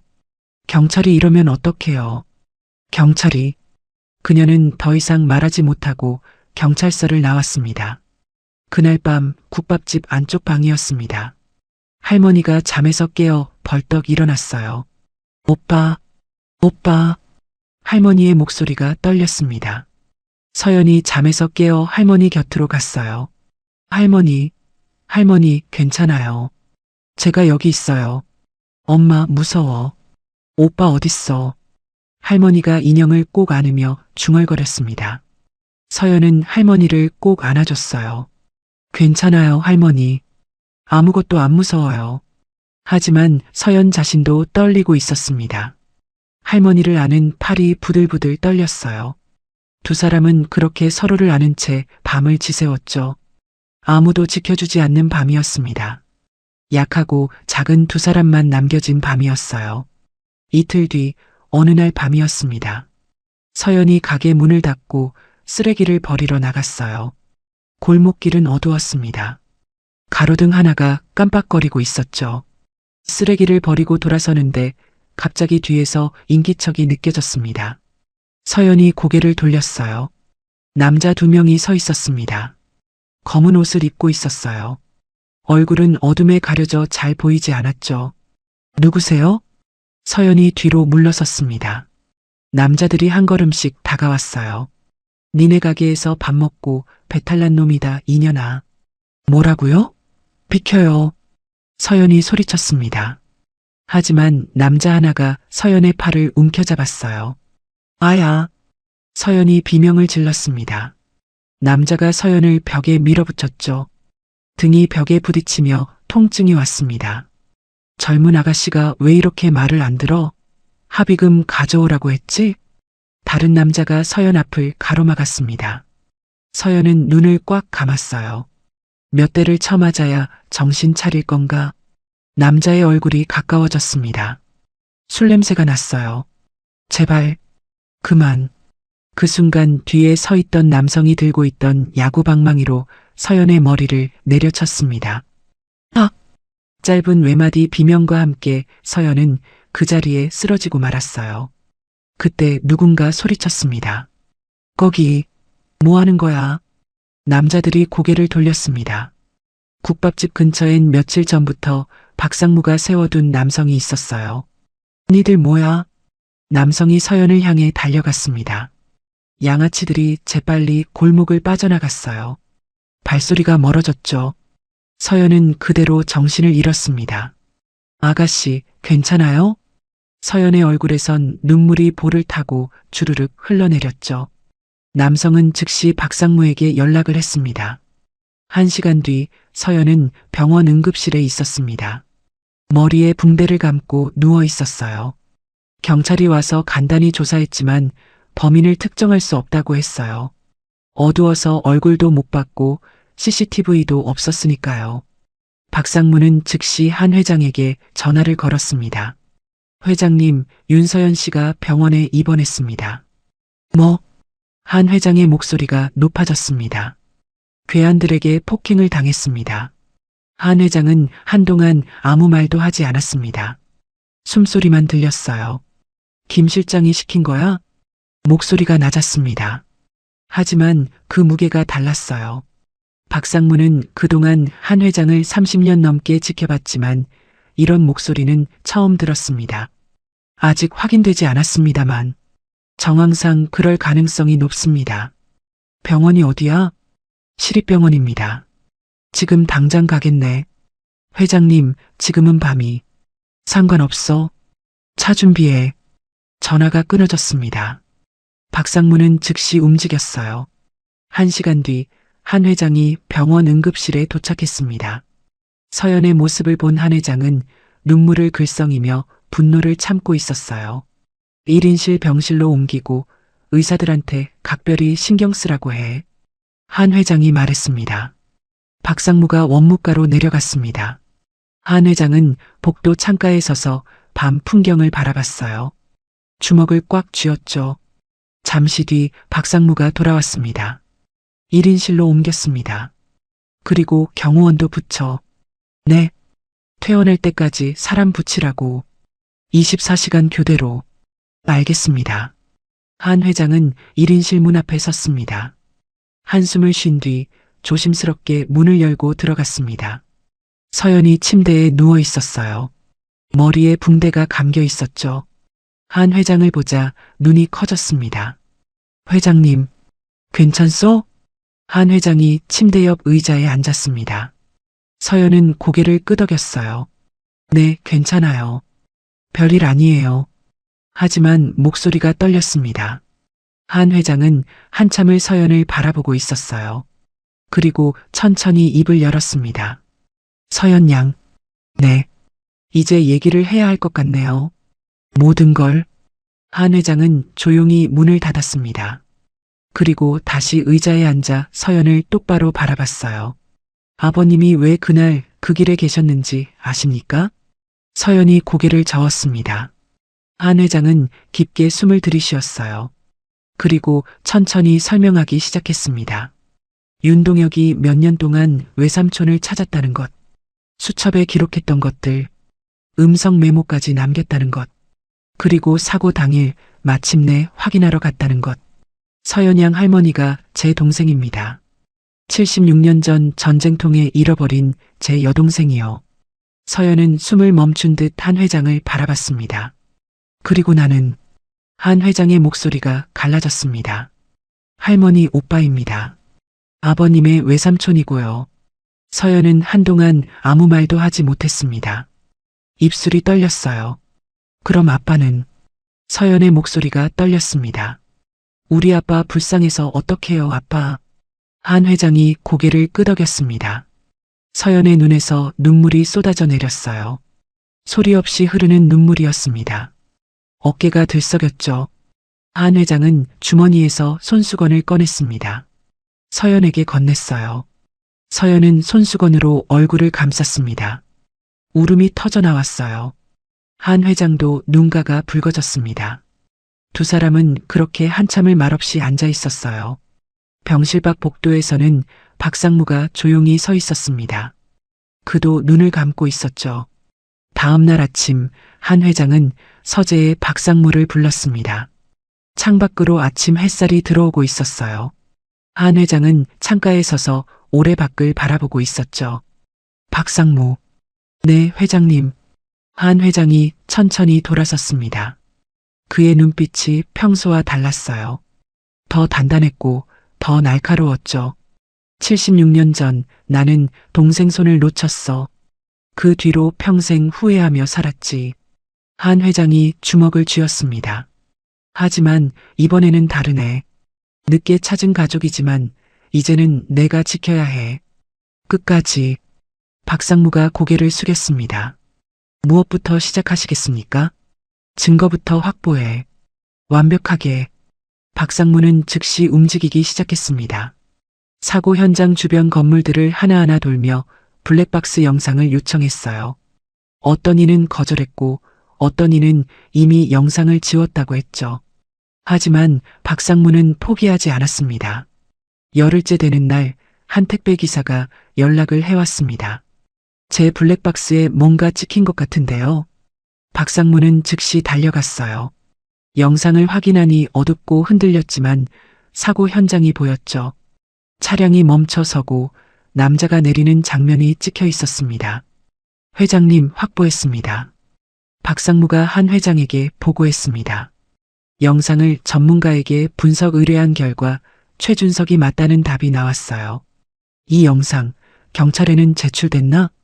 아닙니다. 택배 기사분이 블랙박스가 있다는 걸 몰랐대요. 보관 잘해둬. 여러 곳에 백업하고. 한편 박상무는 사고 현장 목격자들도 다시 찾아다녔습니다. 한 주민을 만났어요. 경찰 조사 때는 뭐라고 하셨습니까? 어두워서 잘 못 봤다고 했어요. 근데 사실은 차에서 내린 사람 봤어요. 젊은 남자였는데 술 냄새가 심했어요. 왜 그 말씀을 안 하셨어요? 경찰이 별로 관심 없어 보였어요. 대충 넘어가려는 것 같았고요. 박상무는 진술을 녹음했습니다. 다른 목격자들도 비슷했어요. 조서 내용과 실제 진술을 대조하니 모순이 가득했죠.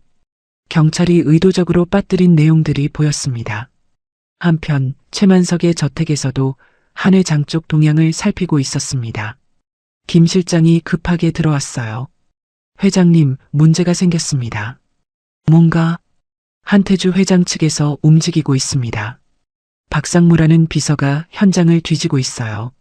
최만석의 얼굴이 굳었습니다. 뭘 찾고 있는데? 블랙박스 영상이랑 목격자들을 다시 접촉하고 있습니다. 이춘식은? 아직은 괜찮습니다만. 김 실장이 말을 흐렸습니다. 최만석이 책상을 손으로 쳤어요. 한 회장 선에서 끝내려는 것 같군. 막아. 어떻게 하시겠습니까? 증거될 만한 거 다 없애버려. 그리고 이춘식 단속 확실히 해.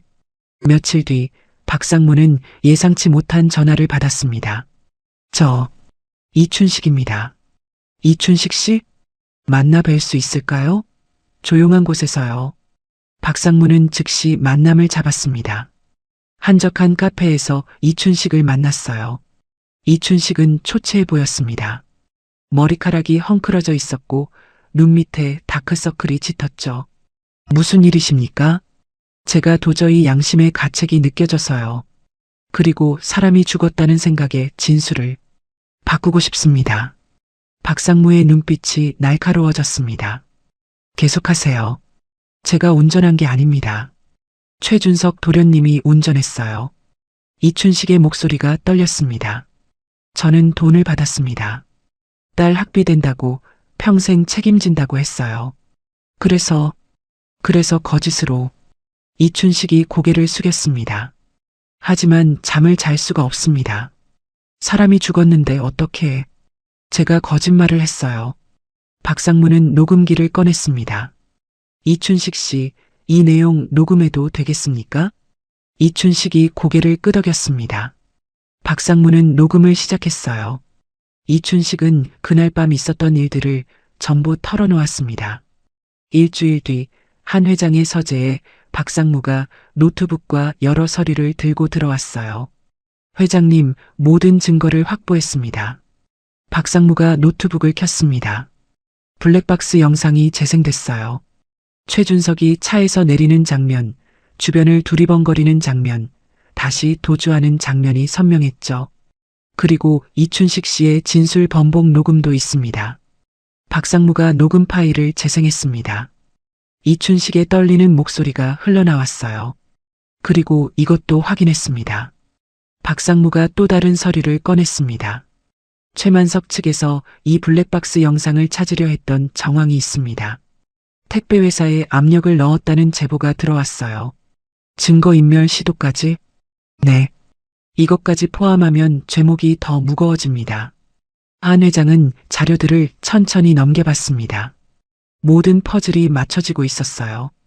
검찰에 고발하게, 음주운전 치사, 범인 도피, 증거인멸, 증인 협박, 허위 진술교사, 전부 넣어. 알겠습니다. 그날 오후 한 회장의 핸드폰이 울렸습니다. 최만석이었어요. 한 회장님, 무슨 일이십니까? 한 회장의 목소리가 차가웠습니다. 이렇게까지 하실 겁니까? 그 나이에 왜 이렇게 힘들게 사세요? 힘들게요? 한 회장이 웃었습니다. 차가운 웃음이었어요. 사람 목숨이 걸린 일인데 힘든 게 문제입니까? 보상은 충분히 하겠습니다. 얼마든지. 당신 지금 큰 실수하고 있는 거요. 돈으로 해결될 문제가 아닙니다. 한 회장님, 최만석의 목소리가 높아졌습니다. 서로 얼굴 보고 사는 사이 아닙니까? 적당히 좀 합시다. 한 회장이 전화를 끊어버렸습니다. 핸드폰을 책상 위에 내려놓았어요. 박상무가 조용히 서 있었습니다. 한 회장이 그를 바라봤어요. 경찰서장한테 연락해. 네. 직접 통화하겠네. 한 회장은 관할 경찰서장과 통화했습니다. 그리고 일주일 뒤 경찰은 본격적으로 수사에 착수했습니다. 한 회장이 제공한 증거들이 검찰로 넘어갔어요. 블랙박스 영상, 이춘식의 진술 번복, 목격자들의 재진술, 최만석의 계좌이체 내역, 김 실장과 경찰 간부의 통화 기록, 모든 것이 한꺼번에 드러났습니다. 최준석의 음주운전, 최만석의 은폐 지시, 김 실장의 폭행 사주, 부패 경찰의 직권 남용. 한 달 뒤 최준석이 먼저 구속됐습니다. 그 다음 김 실장이 그리고 최만석이 차례로 경찰에 소환됐어요. 몇 개월 뒤 법정이었습니다. 재판장이 판결문을 읽었습니다. 피고인 최준석, 음주운전으로 고귀한 생명을 앗아갔음에도 피해자를 구조하기는커녕 자신의 안위만을 위해 현장을 이탈했습니다. 이는 인간으로서 최소한의 도리마저 저버린 행위이며 유족들에게 씻을 수 없는 고통을 안겨주었습니다. 본 재판부는 피고인을 사회로부터 장기간 격리함이 마땅하다고 판단하여 징역 20년을 선고한다. 최준석이 고개를 떨궜습니다. 피고인 최만석, 아들의 범죄를 은폐하기 위해 조직적으로 증거를 조작하고 범인을 은닉하는 등 사법 정의를 처참히 훼손했습니다. 그 죄질이 결코 가볍지 않기에 엄중한 책임을 묻습니다. 징역 7년을 선고합니다. 최만석의 얼굴이 하얗게 질렸어요. 피고인 김필복, 자신의 권력을 이용해 목격자를 폭행하도록 교사하고 법정에 서야 할 증인을 협박하여 진실을 덮으려 했습니다. 법치 국가의 근간을 흔든 피고인에게는 관용이 필요치 않습니다. 징역 5년에 처한다. 김 실장은 표정 하나 변하지 않았습니다. 마지막으로 피고인 박구락, 민중의 지팡이로서 범죄를 척결해야 할 자가 도리어 공권력을 이용해 사건을 은폐하고 진실을 조작했습니다.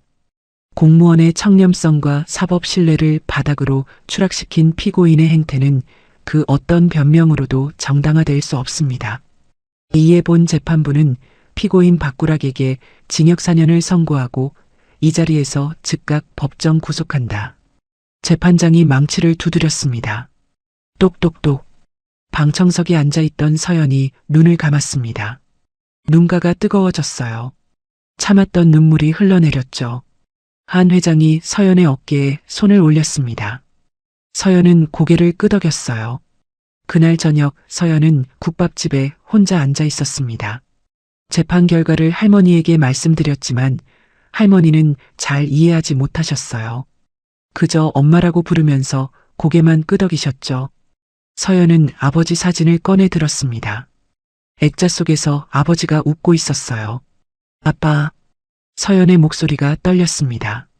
눈물이 뚝뚝 떨어졌습니다. 사진 유리 위로 흘러내렸어요. 서연은 손으로 눈물을 닦았습니다. 이제 편히 쉬세요. 창밖으로 해가 지고 있었습니다. 붉은 노을이 국밥집 안을 물들이고 있었어요. 서연은 오래 아버지 사진을 바라보고 있었습니다. 재판이 끝나고 한 달이 지났습니다. 차가운 대리석 바닥과 정적만이 감돌던 한 회장의 성북동 저택에는 이제 사람 사는 냄새가 스며들기 시작했습니다. 한 회장은 서연과 영숙 할머니를 자신의 집으로 모셨습니다. 평생을 홀로 지키며 일궈온 성공의 성벽 안에 처음으로 가족이라는 이름을 들인 것입니다. 이렇게 큰 집에서 살아본 적이 없어요. 천장이 너무 높아서 목소리가 울리네요. 서연이 거실의 높은 층고를 둘러보며 수줍게 말했습니다. 가족이 함께 사는 집이란다. 이제는 이 집도 더 이상 텅 빈 상자가 아니게 되겠지. 서연 양, 그리고 내 동생 영숙이. 이곳을 당신들의 진짜 집이라 생각해 주십시오. 할머니는 거실 한 구석, 햇살이 가장 잘 드는 창가 자리에 앉아 밖을 바라보고 계셨습니다. 할머니의 손에는 여전히 76년 전 오빠가 만들어준, 이제는 솜이 다 죽고 천이해진 낡은 인형이 쥐어져 있었죠. 할머니는 그 인형을 마치 갓난아이 다루듯 소중히 품에 안고 밖에서 흔들리는 나뭇잎을 응시했습니다. 다음 날 아침 한 회장은 평소보다 일찍 일어나 식탁에 앉았습니다. 예전에는 신문을 읽으며 비서가 차려주는 식사를 기계적으로 삼키던 혼자만의 공간이었지만 이제 그 식탁에는 세 사람의 자리가 정갈하게 마련되어 있었습니다. 서연이 할머니의 팔을 부축하며 조심스럽게 식당으로 들어섰어요. 할머니, 여기 앉으세요. 오늘 아침은 제가 회장님 도와서 직접 차려봤어요. 응, 고맙습니다. 할머니가 자리에 앉았지만 정작 수저를 들지는 않았습니다. 김이 모락모락 나는 정갈한 반찬들이 앞에 놓여 있었지만 할머니의 눈은 허공을 헤매고 있었습니다. 한참을 그렇게 미동도 없이 앉아있던 할머니가 아주 작은 목소리로, 하지만 단호하게 입을 뗐습니다. 엄마, 국밥집 가자. 서연이 당황한 표정으로 한 회장을 보았습니다. 할머니, 여기가 훨씬 편하고 좋잖아요. 드시고 싶은 거 말씀하시면 제가 뭐든 다 해드릴게요. 국밥도 여기서 제가 끓여드릴 수 있어요. 아니야. 그 국밥집 가야 돼. 오빠가 거기로 온다고 했어. 국밥집 문을 열어놔야 오빠가 길을 안 잃고 오지. 그것은 기억의 조각이 아니라 할머니의 영혼에 새겨진 본능이었습니다. 한 회장은 찻잔을 내려놓으며 할머니의 굽은 등을 바라보았습니다. 할머니에게 성북동의 호화로운 저택은 그저 낯선 감옥일 뿐, 그녀의 인생이 머물러야 할 곳은 오빠와의 약속이 서린 그 낡은 골목이었습니다. 그럼 오늘 함께 가봅시다. 우리 모두 그 국밥집으로 출근하는 겁니다. 그날부터 세 사람의 기묘하고도 따뜻한 일상이 시작되었습니다. 매일 아침 고급 세단을 타고 국밥집으로 향했습니다. 국밥집 문을 열자마자 밀려오는 익숙한 육수 냄새와 사람들의 온기. 서연은 주방으로 들어가 커다란 솥 앞에 섰고 할머니는 늘 앉던 창가 자리에 자리를 잡았습니다. 한 회장은 처음엔 몸에 밴 습관처럼 빳빳한 정장 차림으로 가게 구석에 앉아 있었습니다. 하지만 시간이 흐를수록 그의 옷차림은 변해갔습니다. 넥타이를 풀고 빳빳한 셔츠 대신 부드러운 회색 니트를 입었습니다. 구두 대신 가벼운 운동화를 신은 그의 모습은 더 이상 거대 기업의 총수가 아니었습니다. 회장님, 이제 완전히 동네 할아버지 같으세요. 길 가던 사람들이 길 물어보게 생기셨는걸요? 서연의 농담에 한 회장이 허허거리며 웃었습니다. 그게 참 듣기 좋구나. 평생을 회장님 소리에 갇혀 살았는데 이제야 숨이 좀 쉬어지는 기분이야. 서연 양, 나도 국밥 나르는 것 좀 도와줄까요? 박상무가 어느 날 카메라를 들고 국밥집을 찾았습니다. 그는 늘 날이 서 있던 회장의 얼굴에서 처음 보는 평온함을 발견했습니다. 회장님, 사진 한 장 찍으시죠. 가족사진 말입니다. 서연이 할머니의 손을 잡고 창가 햇살 아래 섰습니다. 한 회장이 그 옆에 섰죠.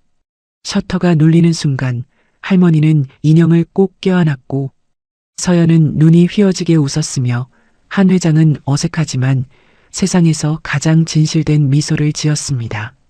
인화된 사진 속의 한 회장은 더 이상 고독한 노인이 아니었습니다. 어느 오후 할머니가 무릎 위에 놓여있던 인형을 한 회장에게 불쑥 내밀었습니다. 이거 고쳐줘. 오빠가 준 건데 자꾸 배가 터져. 한 회장이 떨리는 손으로 인형을 받아들었습니다.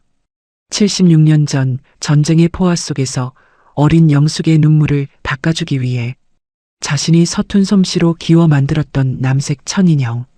곳곳이 해지고 때가 탔지만 그 안에는 어린 오빠의 마음이 고스란히 박혀 있었습니다. 서연이 바느질 도구함을 가져왔습니다. 한 회장은 돋보기를 고쳐 쓰고 바늘에 실을 꿰었습니다. 손이 떨리고 눈이 침침해 실을 꿰는 데만 수십 번을 실패했지만 그는 포기하지 않았습니다. 한 땀 한 땀 해진 천을 덧대고 터진 배를 기워나갔습니다. 할머니는 그 모습을 옆에서 조용히 지켜보았습니다. 자, 다 됐습니다. 영수가. 한 회장이 다시 통통해진 인형을 건네자 할머니가 인형의 얼굴을 쓰다듬었습니다. 고마워 아저씨, 우리 오빠처럼 바느질을 참 잘하네. 그 한마디에 한 회장은 고개를 숙인 채 한참을 앉아 있었습니다. 그렇게 석 달이 흘렀습니다. 국밥집 창밖으로는 벚꽃이 눈처럼 흩날리고 있었습니다. 낡은 라디오에서는 잔잔한 클래식이 흘러나왔고 서연은 주방에서 따뜻한 차를 우려내고 있었습니다. 할머니는 그날따라 유난히 창밖을 오랫동안 응시하고 계셨습니다. 한 회장이 할머니의 옆자리에 앉아 그녀의 손을 가만히 덮었습니다. 주름진 손 위에 주름진 손이 포개졌습니다. 그때였습니다. 할머니가 천천히 고개를 돌려 한 회장을 바라보았습니다. 늘 흐릿하고 먼 곳만 보던 할머니의 눈동자에 생생한 빛이 돌았습니다. 마치 깊은 안개가 순식간에 거친 듯 했습니다. 멋쟁이 오빠. 할머니의 입술이 아주 작게 움직였습니다. 한 회장은 숨이 멎는 것 같았습니다. 영수가, 나 알아보겠니? 오빠 보여? 할머니는 대답 대신 한 회장의 손을 꽉 잡았습니다. 그리고 76년을 가슴에 응어리졌던 그 말을 꺼냈습니다. 오빠, 나 한 번도 오빠 원망한 적 없어. 그날 우리 손 놓친 건 오빠가 아니라 전쟁이잖소. 무서운 전쟁이 우리 손을 떼어놓은 거지 오빠가 놓은 게 아닌 거 알아. 한 회장의 눈에서 굵은 눈물이 볼을 타고 흘러내렸습니다. 평생을 자책하며 자신은 동생을 버린 비겁자라고 스스로를 채찍질하며 살아온 세월이 할머니의 그 한마디에 녹아내렸습니다. 미안하다 영수가, 내가 더 꽉 잡았어야 했는데. 정말 미안해. 괜찮아 오빠. 이제 왔잖아. 나 찾으러 이렇게 왔잖아. 두 노인은 서로를 꼭 안았습니다. 76년의 세월이 그 포옹 한 번에 메워졌습니다. 서연은 주방 구석에서 조용히 눈물을 닦으며 그 모습을 지켜보았습니다. 아버지가 그토록 간절히 바랐던 기적이 마침내 완성된 순간이었습니다. 재회한 지 석 달이 되던 날이었습니다. 그날 아침은 유난히 햇살이 눈부시고 바람이 부드러웠습니다. 할머니는 평소보다 더 정정해 보이셨고 한 회장의 손을 잡고 국밥집 창가 자리에 앉아 벚꽃이 흩날리는 풍경을 즐기셨습니다. 오빠 고마워. 다시 와줘서 나야말로 고맙다 영수가. 오빠 기다려줘서. 할머니는 미소를 띤 채 한 회장의 어깨에 머리를 기댔습니다. 할머니의 눈이 천천히 감겼습니다. 따뜻하다. 잠이 오네. 할머니는 그렇게 평온한 얼굴로 오빠의 손을 꼭 잡은 채 깊은 잠에 드셨습니다. 영수가? 한 회장이 불렀습니다. 대답이 없었어요. 영수가. 한 회장의 목소리가 떨렸습니다. 할머니의 손이 힘없이 풀렸어요. 그것은 슬픈 이별이 아니라 평생을 기다려온 소풍이 가장 행복한 순간에 끝나는 것과 같았습니다. 서연은 떨리는 손끝으로 할머니의 멎어버린 맥박을 확인했습니다. 정적이 흐르던 순간 그녀는 비명을 지르는 대신 조용히 무릎을 꿇었어요. 그것은 한 생애의 고단함을 배웅하는 가장 경건한 예우였습니다. 한 회장은 할머니를 꼭 안았습니다. 영수가. 그동안 고생 많았네. 이 못난 오빠 저승에서 다시 만날 땐 꼭 손 놓치지 않을게. 이제는 가벼이 가셔도 됩니다. 억눌린 울음이 터져나오지도 못한 채 그의 눈에서 굵은 눈물방울이 하염없이 흘러내렸어요.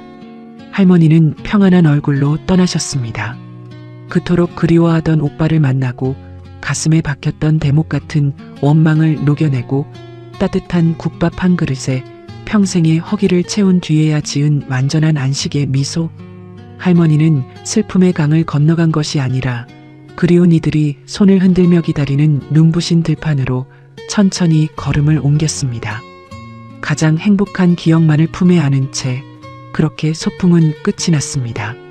6달 뒤 한 회장은 자신의 재산 상당 부분을 출연하여 윤동혁 의로운 시민재단을 설립했습니다. 서연의 아버지처럼 타인을 위해 자신을 희생한 이들을 돕고 아직도 가족을 찾지 못한 이산 가족들의 아픔을 달래주는 일을 시작했습니다. 국밥집은 여전히 그 자리에 있었습니다. 서연은 이제 어엿한 주인이 되어 가게를 이어가고 있었습니다. 창가 할머니가 앉던 자리에는 한 회장이 직접 수선한 남색 인형이 햇살을 가득 받으며 놓여 있었습니다. 한 회장은 이제 매주 한 번씩 수수한 차림으로 이곳을 찾아옵니다. 그는 더 이상 서류 가방을 들지 않습니다. 대신 서연이 끓여주는 따뜻한 국밥 한 그릇을 앞에 두고 창밖의 풍경을 보며 빙그레 미소 짓습니다. 어서 오세요. 따뜻한 국밥 나왔습니다. 서연의 활기찬 목소리가 가게 안을 가득 채웁니다. 국밥집 문이 열릴 때마다 들어오는 바람에는 여전히 봄의 향기가 묻어 있었습니다. 76년의 아픔은 비로소 치유되었고 남겨진 이들은 그 따뜻한 김 속에서 내일을 살아갈 힘을 얻고 있었습니다. 모든 것이 이 작은 국밥집에서 시작되어 사랑이라는 이름으로 완성되었습니다. 오늘 준비한 가슴 뭉클한 이야기, 여러분은 어떻게 들으셨나요? 76년이라는 기나긴 세월을 돌고 돌아 마침내 맞잡은 남매의 주름진 손, 그리고 아버지의 유지를 이어 끝까지 진실을 지켜낸 서연의 모습은 우리에게 묵직한 울림을 줍니다. 막강한 권력과 돈 앞에서도 결코 무릎 꿇지 않았던 한 회장과 서연의 용기가 있었기에 비극으로 끝날 뻔했던 이들의 삶은 비로소 눈부신 봄날을 맞이할 수 있었습니다. 한 회장은 84이라는 황혼의 나이에 이르러서야 평생 자신을 옥죄던 죄책감의 감옥에서 벗어났습니다. 늦었다고 생각하는 그 순간이 사실은 가장 빠른 때라는 말처럼 진심 어린 사죄와 용서는 시간을 뛰어넘어 기적을 만들어낸다는 것을 우리는 보았습니다. 하지만 안타깝게도 이들의 이야기는 단순히 과거의 비극에만 머물러 있지 않습니다. 지금 이 순간에도 지구촌 어딘가에서는 총성이 울리고 수많은 태주와 영숙이가 서로의 손을 놓치며 울부짖고 있습니다.